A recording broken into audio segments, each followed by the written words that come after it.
कोर्टाने शिवसेना पक्ष आणि चिन्हाच्या बाबतीत खूप मोठं विधान केलेलं आहे। ते म्हणले आहेत आता हे अर्ज दाखल करणं वगैरे आपण बंद करा, आपण हे जे प्रकरण जे 2 वर्षापासून प्रलंबित आहे त्याचा निकाल किंवा त्याची मुख्य सुनावणी आपण ऑगस्टमध्ये घेऊ। तर कपिल सिब्बलांचं म्हणणं होतं तुम्ही ऑगस्टची एक डेट द्या। जस्टिस सूर्यकांत म्हणले मी माझं रोस्टर बघतो आणि ऑगस्टमध्ये तुमची ऑगस्टची तारीख तुम्हाला 1 ते 2 दिवसात कळवण्यात येईल।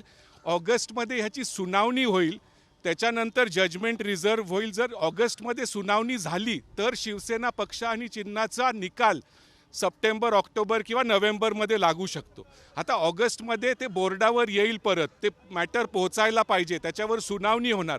पण एक ठळक सुप्रीम कोर्टाने आज स्पष्ट सांगितलं आहे की आता 2 वर्ष झालेले आहेत आणि आम्हाला ह्या मॅटरचं सोक्षमोक्ष लावायचं आहे। आता isakal.com आहे देशातील नंबर 1 ची मराठी न्यूज वेबसाईट। प्रत्येक अपडेटसाठी isakal.com ला नक्की भेट द्या। आता ऑगस्टमध्ये आपल्याला समजेल सुनावणी दरम्यान की पक्ष आणि चिन्ह हा एकनाथ शिंदेंबरोबरच राहतं का ते परत उद्धव ठाकरेंना दिलं जाईल। त्यामुळे आज एक खूप मोठं विधान जे सुप्रीम कोर्टाने केलेलं आहे। जस्टिस जॉयमाला बागची आणि जस्टिस सूर्यकांत हे खंडपीठ हेड करत होते।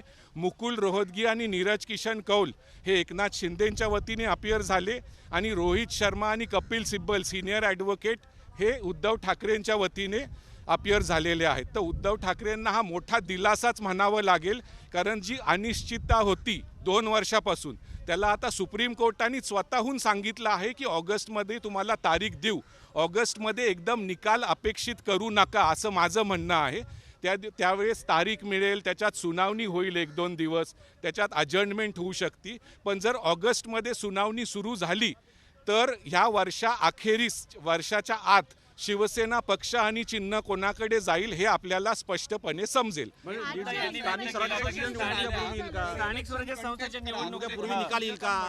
दरम्यान इलेक्शन आलं तर इलेक्शन पण नाही, दरम्यान इलेक्शन जर आले तर आत्ताची जी परिस्थिती आहे तीच राहील। ऑगस्टमध्ये जी सुनावणी होईल आणि जर निकाल आला सप्टेंबर ऑक्टोबरच्या दरम्यान किंवा ऑगस्टमध्ये पण, मग साहजिक आहे त्या वेळेसच्या परिस्थितीनुसार होईल। पण आता स्थानिक स्वराज्य संस्थांच्या निवडणुकाच ऑक्टोबर नोव्हेंबरमध्ये होण्याची शक्यता आहे।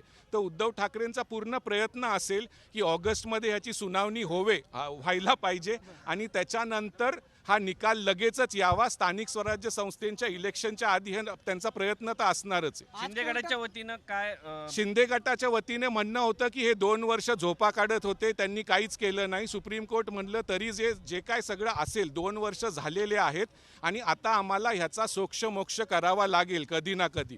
तर ऑगस्टची डेट आम्ही तुम्हाला 2 ते 3 दिवसात कळवू आणि अशी तारीख देऊ ज्या तारखेला हे मॅटर ऐकलं जाईल। आता मॅटर ऐकलं गेल्यावर 1 ते 2 दिवस ह्याच्यावर आर्ग्युमेंट होतील, त्याच्यानंतर जजमेंट रिझर्व होईल आणि मग निकाल येईल। तर जर ऑगस्टमध्ये सुनावणी झाली मुख्य मॅटरवर जसं सुप्रीम कोर्टाने आज सांगितलं आहे, तर सप्टेंबर ऑक्टोबरपर्यंत किंवा फार तर फार नोव्हेंबरपर्यंत निकाल येणं अपेक्षित आहे। जर ते स्थानिक स्वराज्य संस्थेच्या आधी झालं, नोटिफिकेशनच्या आधी किंवा इलेक्शनच्या आधी, तर उद्धव ठाकरेंना त्याचा फायदा होऊ शकतो। पण एक हे आहे की निकाल आता नक्की येणार आहे काही महिन्यात। या अगोदर देखील कोर्टाने सांगितलं होतं की यावरती आपण लवकरात नाही, हे प्रकरण पहिल्याच वेळेस हे आधी सरन्यायाधीश चंद्रचूडांकडे होतं, जस्टिस खन्नांच्या वेळेस सुनावणी झाली नाही। पहिल्याच वेळेस ह्याची सुनावणी जस्टिस सूर्यकांत यांच्यासमोर आहे आणि त्यांनी डायरेक्ट सांगितलं आहे की शिवसेना पक्ष आणि चिन्हाचा निकाल आम्ही ऑगस्टमध्ये सुनावणी घेऊन याचा सोक्षमोक्ष करू। आता ऑगस्टची आपण वाट बघावी। आता एक आपल्याला कळ तर कोर्टाचा समजला आहे, आधी 2 वर्ष काहीच होत नव्हतं, तारखा पडत होत्या, बोर्डावर येत नव्हतं, तर ते म्हणले ऑगस्टची मी स्पष्ट तारीख आत्ता देत नाही।